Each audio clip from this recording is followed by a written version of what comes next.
Probably the biggest risk I ever took was the day that I gave up my long-term career to head out and buy my first business. And the first business I bought had 5 employees, 2 of whom were the husband and wife owners who were leaving, one of whom was an apprentice who ended up leaving pretty shortly thereafter.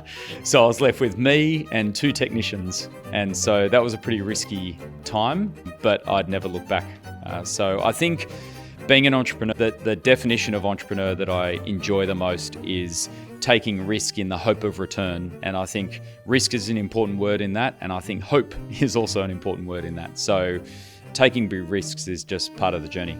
Look, anytime you're bringing in outside capital and you don't know the people that you're dealing with, that is a risk every single time, whether it's the biggest or not. If you're dealing with venture capital or private equity, you've got to live with these people day in, day out. They'll be at your board meetings, they'll be asking you hard questions.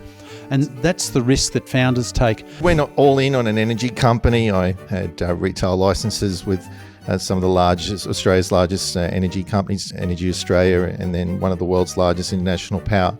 I went all in. I've done it a couple of times, but that was the first time I went all in. I think the biggest risk I've taken in my businesses is who I partner with. Be very careful about who you bring into the equity. Make sure they are like-minded, their values are the same as yours, so that you can go on the journey together with confidence. Probably is purchasing some very expensive plant and equipment when we really didn't have the turnover to justify it. Luckily, the turnover came very quickly once we had it. We sort of built it and they came. The biggest risk in business is always being able to back yourself and trust that intuition over getting caught up in your head.